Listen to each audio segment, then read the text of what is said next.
बघा आपला मसाले पाव तयार झाला आहे। एकदम छान, एकदम क्रिस्पी आणि कुरकुरीत असा झालेला आहे। एकदम कमी साहित्यामध्ये आणि घरच्या घरीच लगेच तयार होतो बघा। चला तर मग कसा बनवायचा हा मसाले पाव बघूया आपण एकदम साध्या आणि सोप्या पद्धतीने। नमस्कार, अन्नपूर्णा किचनमध्ये आपलं स्वागत आहे। आज आपण बनवूया मसाले पाव आणि तोही एकदम घरच्याच साहित्यामध्ये। मसाले पाव बनवण्यासाठी बघा मी एक बटाटा घेतलाय मोठ्या साईजचा। त्याच्यावरचे मी साल काढून घेतलेत आणि पाण्यामध्ये स्वच्छ असा तो धुवून घेतलाय आणि आपल्याला आता तो बटाटा खिसून घ्यायचा आहे बघा। आपल्याला मी बारीक खिसणीचा वापर केला इथं, त्यामुळे काय होईल बटाटा आपला लवकर शिजला जाईल। सगळा आपण बटाटा आता असाच खिसून घेऊया।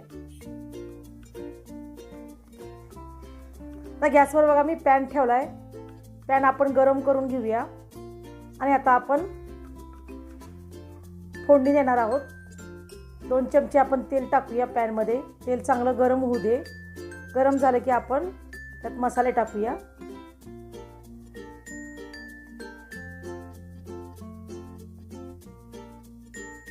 थोडंसं मी मोहरी टाकली बघा। मोहरी चांगली तडतडली पाहिजे। एक पाव चमचा मोहरी टाकली मी। पाव चमचा जिरेही टाकायचे आपल्याला आणि चांगलं ते तडतडू द्यायचे सगळं आपल्याला। थोडासा ओवाही टाकायचा आहे त्याच्यामध्ये। थोडंसं हिंग टाकलंय मी। धने पावडर टाकली त्याच्यामध्ये। तुमच्याकडे जे जे मसाले असतील ते मसाले तुम्ही याच्यामध्ये टाकू शकता। असं काही याच्यामध्ये हाच मसाला टाकला पाहिजे असं काही नाहीये, कारण आपण मसाले पावच बनवतोय। त्याच्यामध्ये मी आलं लसूण पेस्ट टाकली बघा। आपण चांगलं ते आता परतून घेऊया।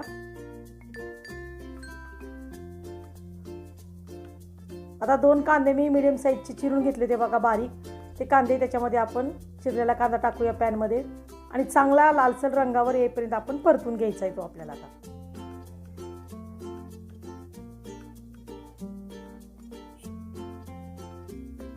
कांदा चांगला परतून घ्यायचा आहे बघा आपल्याला।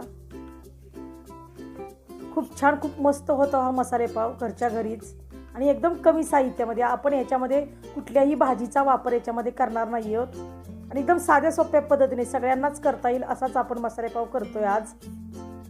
याच्यामध्ये मीठ टाकूया म्हणजे काय होईल, कांदा आपला लवकर काय होईल भाजेल आणि मऊसूत सुद्धा होण्यास मदत होईल। आता बघा ह्या मसाला पावामध्ये बरेच ठिकाणी वेगवेगळ्या प्रकारच्या भाज्याही टाकल्या जातात, पण काही ठिकाणी भाज्या उपलब्ध होत नाहीत। त्या लोकांसाठी ही रेसिपी आहे।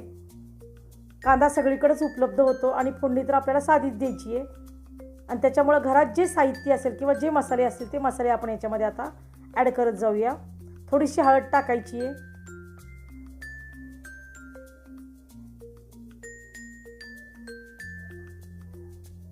चांगलं परतून घ्यायचं आहे बघा। कांदा चांगला मऊसर झाला आहे आपला। आता ह्याच्यामध्ये आपण चवीनुसार मसाले टाकूया आपल्या। तुम्ही तुमच्या चवीनुसार कुठलाही मसाला टाकला तरी चालेल। याच्यामध्ये मी बेडगी मिरचीचं लाल तिखट टाकते। हे कमी तिखट असतं त्याच्यामुळे मी 1.5 चमचा टाकणार आहे। थोडासा साऊथ इंडियन मसाला मी याच्यामध्ये ॲड करणार आहे। तुमच्याकडे असेल तर टाका, नाही टाकला तरी चालेल। आणि हे सगळं परतून घेऊया आपण मस्तपैकी। बघा याच्यामध्ये मी कुठल्याही मसाल्यांचा जास्त वापर केलेला नाहीये, फक्त आपण बेडगी मिरचीचाच वापर इथं केलेला आहे। तुम्हाला हवा असेल तर याच्यामध्ये तुम्ही वेगवेगळ्या प्रकारचे मसालेही सुद्धा याच्यामध्ये टाकू शकता। यामध्ये तुम्ही चाट मसाल्याचा सुद्धा वापर करू शकता। आता इथं बघा मी 1 चमचा चिंग चायनीज मसाला मी याच्यामध्ये टाकणार आहे बघा। 1 चमचा टाकणार आहे मी त्याच्यामध्ये। तुमच्याकडे हवा असेल तर टाका, नाही टाकला तरी सुद्धा चालणार आहे। आता मगाशी बघा आपण बटाटा खिसून घेतला होता आणि मी त्याच्यातलं पाणी सगळं निथळून काढलंय बघा। असं पिळून घेतलंय पाणी सगळं। आता हा बटाटा सगळा आपल्याला सुट्टा करून घ्यायचा आहे आणि तो त्याच्यामध्ये मसाल्यामध्ये आपल्याला ॲड करायचा आहे आता। आणि हे सगळं आपण आता ह्या बटाट्याला सगळा मसाला आता कोट करून घेऊया। आणि बघा आपण बटाटा बारीक असा खिसलाय त्याच्यामुळे तो वाफेवरच लगेच शिजतो। त्याला काही वेगळी परत शिजवून घेण्याची गरज लागणार नाही आपल्याला। मसाले चांगले परतून घेऊया या बटाट्याला आपण आता। बघा सगळा मसाला सगळीकडे व्यवस्थित परतला गेलाय। आता आपण काय करायचं, 1-2 मिनिटासाठी आपण याची वाफ काढून घेऊया आता।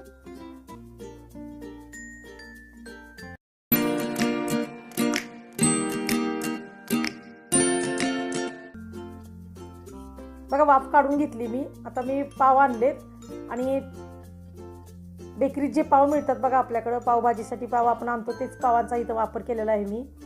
ते पाव चाकूने कट करून घ्यायचे आपल्याला. सगळे पाव मी असेच कट करून घेणार आहे. आता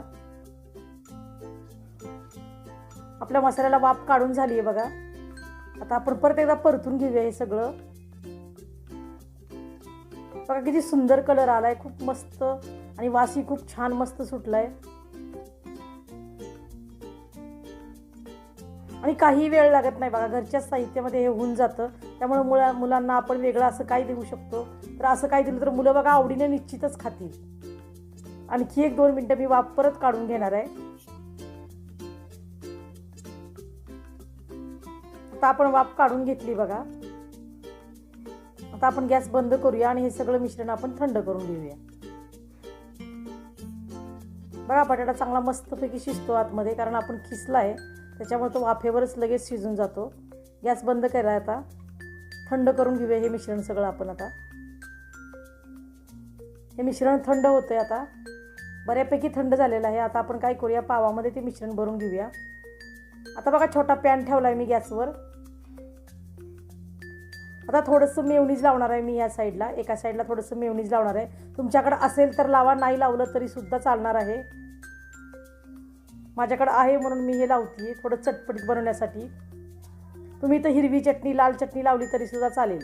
आणि एका साईडला मी हिरवी चटणी लावून घेणार आहे. आता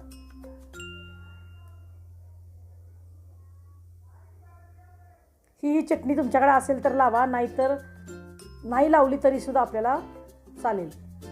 आता याच्यामध्ये आपण बघा, आता मसाला जो केला आहे आपण, तो मसाला आपण या पावामध्ये सगळा असा स्टफ करून घेऊया. तुम्हाला जितका हवा आहे तितका तुम्ही मसाला याच्यामध्ये भरू शकता.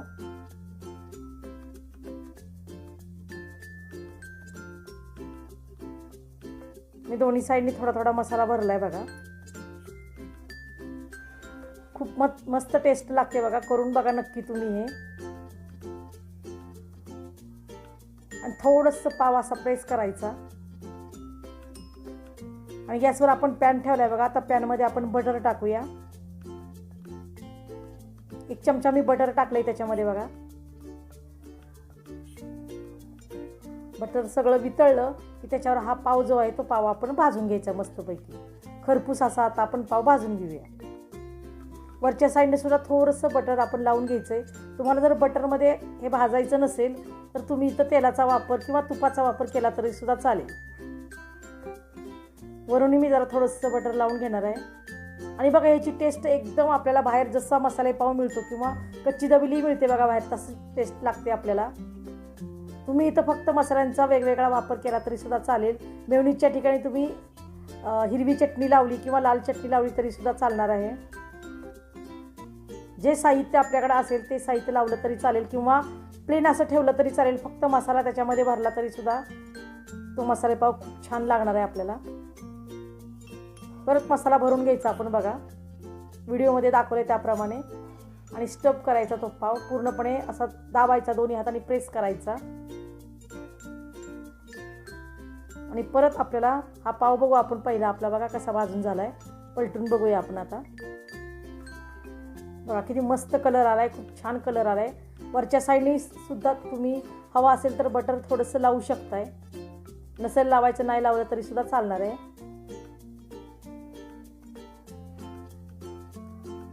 तुम्हाला जितकं क्रिस्पी करायचं तेवढा क्रिस्पी हा पाव तुम्ही करू शकता. बघा बरंचसं मी भाजून घेतलंय, खूप क्रिस्पी झालाय आता हा पाव. आता आपण हा पाव काढून घेऊया.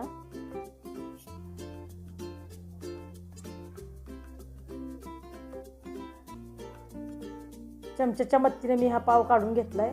तो आपल्याला शेवामध्ये डिप करायचा बघा. कच्ची दबिली देताना सुद्धा त्याच्यामध्ये डिप केला जातो, तसंच आपण याच्यामध्ये डिप करूया.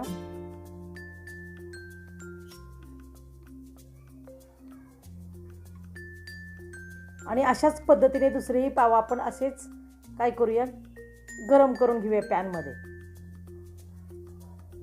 दुसराही पाव मी त्याला मसाला लावलाय बघा, त्यालाही कोट करून घेतलंय. त्यालाही दोन्ही साईडने आता मी असंच क्रिस्पी असं भाजून घेणार आहे.